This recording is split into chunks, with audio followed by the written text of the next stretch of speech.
ये अपने आप में एक बहुत बड़ी उपलब्धि माननीय मुख्यमंत्री जी की, कांग्रेस सरकार के लिए। तो उसके अलावा जो आपके विज़न है प्रदेश के लिए, चाहे वो ग्रीन हिमाचल प्रदेश की बात करें, सोलर ऊर्जा में जाने की बात करें या इलेक्ट्रिक वाहन की तरफ जाने की बात करें, जिस तरह से मुख्यमंत्री ने ये इनिशिएट किया है, वो पूरे देश के अंदर अपने आप में एक आइकॉन बने इस बात को लेके। और एक बहुत प्रेस्टिजियस ग्रुप जो है इंडियन एक्सप्रेस ग्रुप ने 100 लोगों का एक powerful people of the country, 100 लोग, उसमें 79th पोजीशन में हमारे मुख्यमंत्री जी को, प्रदेश के माननीय ठाकुर सुखविंदर सिंह सुक्खू जी को उन्होंने स्थान दिया है। सीएम सुक्खू का मोस्ट पावरफुल इंडियंस लिस्ट में 79th रैंक पर होना कांग्रेस ने बड़ी उपलब्धि बताया। मुख्यमंत्री के मीडिया सलाहकार नरेश चौहान ने महज 100 दिन के इस बड़ी अचीवमेंट के लिए हिमाचल सरकार व कांग्रेस को बधाई दी। पावर लिस्ट 2023 में पीएम मोदी पहले तो यूपी के सीएम योगी 5वें स्थान पर। इंडियन एक्सप्रेस द्वारा पॉलिटिक्स, स्ट्रेटेजिक व इकोनॉमिक फील्ड में देश के सबसे प्रभावशाली 100 लोगों की लिस्ट में शामिल किए गए हिमाचल के मुख्यमंत्री कैबिनेट रैंक के मीडिया एडवाइजर ने राहुल गांधी की सदस्यता रद्द होने तथा उनका घर खाली करवाने को भाजपा के नेतृत्व वाली केंद्र सरकार का डर करार दिया। नरेश चौहान ने मानहानि मामले में सजा देने के लिए कोर्ट पर भी उठाए सवाल। हिमाचल के मुख्यमंत्री सुखविंदर सिंह सुक्खू का नाम देश के 100 प्रभावशाली लोगों की सूची में आना प्रदेश कांग्रेस व सरकार ने बड़ी उपलब्धि बताया। चीफ मिनिस्टर के कैबिनेट रैंक के मीडिया एडवाइजर नरेश चौहान ने आज पीसी में कहा कि महज 100 दिन के भीतर हिमाचल के किसी मुख्यमंत्री का 100 पावरफुल इंडियन की लिस्ट में 79th रैंक पर होना गर्व की बात है और संभवतः इतिहास में पहली बार हिमाचल के किसी सीएम का नाम इंडियन एक्सप्रेस जैसे बड़े मीडिया ग्रुप की 100 प्रभावशाली व्यक्तियों की सूची में शामिल हुआ है। उन्होंने कहा कि महज 100 दिन में चीफ मिनिस्टर द्वारा हिमाचल को ग्रीन एनर्जी स्टेट बनाए जाने को लेकर उठाए गए कदम तथा विभिन्न बोल्ड अथवा कड़े फैसलों के चलते उनका नाम मोस्ट पावरफुल इंडियन की लिस्ट में शामिल हुआ। मुख्यमंत्री के करीबी कहलाने वाले नरेश चौहान भी प्रदेश के पहले मीडिया एडवाइजर बताए जाते हैं जिन्हें कैबिनेट रैंक दिया गया।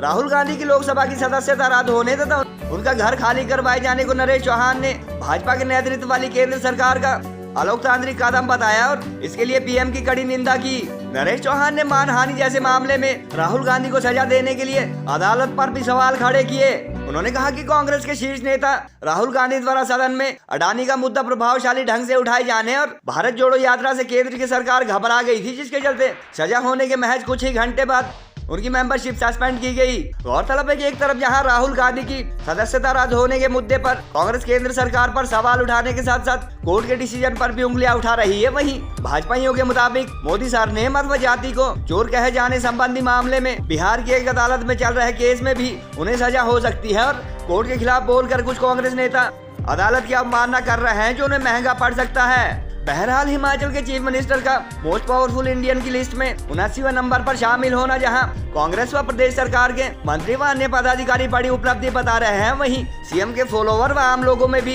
इस बात से उत्साह है। इंडियन एक्सप्रेस की उक्त लिस्ट में जहां प्रधानमंत्री नरेंद्र मोदी पहले नंबर पर है, वहीं गृह मंत्री अमित शाह दूसरे तो उत्तर प्रदेश के मुख्यमंत्री योगी आदित्यनाथ 5वें नंबर पर शामिल है। लिस्ट के टॉप 10 में देश के बड़े भाजपा नेताओं के साथ साथ एनएसए अजीत डोभाल व उद्योगपति अंबानी भी शामिल है। देश में राजनीतिक, स्ट्रेटेजिक व इकोनॉमिक फील्ड के सबसे प्रभावशाली 100 लोगों की इंडियन एक्सप्रेस ग्रुप की यह लिस्ट सोशल मीडिया पर भी काफी वायरल हो रही है।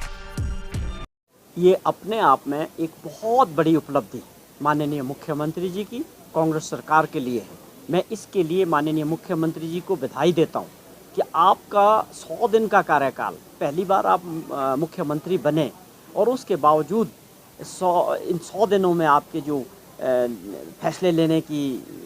जो आपकी सोच है या जो आपने बजट के अंदर जो दिखाया कि किस प्रकार का प्रदेश का अगला बजट होगा और हिमाचल प्रदेश अगले 10 सालों के लिए आपने जो एक रोड मैप तैयार करने की जो कोशिश की, उसके लिए इन सब फैसलों को देखते हुए मुझे लगता है कि ये चीज़ें रही होगी निश्चित तौर पे उसमें पैमाना कि आप में फैसले लेने की एक लीडरशिप है और उसके अलावा जो आपके विज़न है प्रदेश के लिए, चाहे वो ग्रीन हिमाचल प्रदेश की बात करें, सोलर ऊर्जा में जाने की बात करें या इलेक्ट्रिक वाहन की तरफ जाने की बात करें, जिस तरह से मुख्यमंत्री ने ये इनिशिएट किया है वो पूरे देश के अंदर अपने आप में एक आइकॉन बने इस बात को लेके। और एक बहुत प्रेस्टिजियस ग्रुप जो है इंडियन एक्सप्रेस ग्रुप ने जिस प्रकार से जो सर्वे किए होंगे, उनका जो भी तरीका रहा होगा, उसमें 100 लोगों का एक powerful people of the country, 100 लोग, उसमें 79th पोजीशन में हमारे मुख्यमंत्री जी को, प्रदेश के माननीय ठाकुर सुखविंदर सिंह सुक्खू जी को उन्होंने स्थान दिया है। इसके लिए मैं बहुत बधाई देता हूँ। बहुत बड़ी अचीवमेंट है किसी भी मुख्यमंत्री की।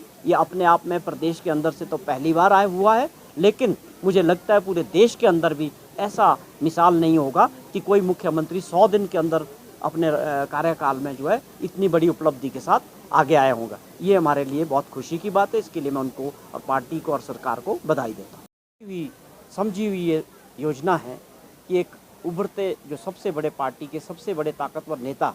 राहुल गांधी जी है, उनको घेरने का प्रयास, ये तानाशाह सरकार जो भारत सरकार में है उनकी नीतियों के परिणाम स्वरूप जिस प्रकार से एक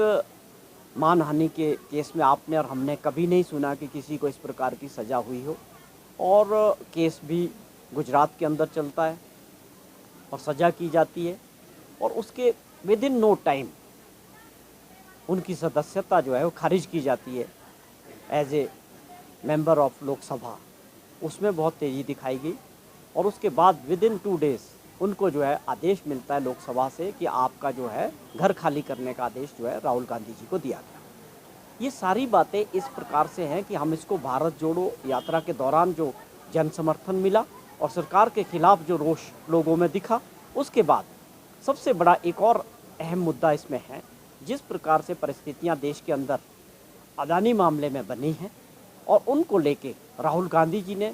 पार्लियामेंट के अंदर जो सवाल किए, जो सवाल पूछे, उसका जवाब ना देना पड़े राहुल गांधी जी को, इसलिए उन्होंने जो है सदस्यता खारिज कराई गई है। सरकार का इसमें पूरा हाथ है। इसको इस तरह से लेना कि न्यायालय का काम हुआ है। प्रदेश की और देश की जनता अच्छी तरह से समझती है कि इसके पीछे कौन लोग हैं, कौन सी ताकत है, क्यों ये फैसले हो रहे हैं। राहुल गांधी जी को रोकने का काम लोकतंत्र में और लोकसभा के अंदर जो प्रश्न उन्होंने पूछे अदानी को लेके कि 20,000 करोड़ रुपया जो है ये किसका है, कहाँ से आया, विपक्ष के नेता के नाते राहुल गांधी जी के जो सवाल थे उनसे बचने का ये पूरा प्रयास सरकार का था। ये सीधे तौर पे जो है राहुल गांधी जी की आवाज़ दबाने का जो प्रयास सरकार ने किया है, इसके परिणाम लोकतंत्र में भयानक होंगे। राहुल गांधी जी दबने वाले नहीं हैं। उन्होंने साफ कहा है, ना मैं डरने वाला हूँ, मैं इस लड़ाई को लड़ूंगा। कांग्रेस का पूरे देश का कार्यकर्ता और आम जन इस वक्त इस लड़ाई में राहुल गांधी जी के साथ खड़े नजर आते हैं और ये लोकतंत्र को दबाने की और तानाशाह सरकार का जो प्रयास है, मैं समझता हूँ आने वाले 2024 के चुनाव में देश की जनता इसका पूरी तरह से जवाब देगी। को इसके पीछे जो राजनीतिक कारण है वो समझने का प्रयास है। पूरी तरह से ये राजनीतिक दृष्टि से सब कुछ हुआ है और जो सरकार देश की है, जो अहम में चल रही है, अहंकार में है,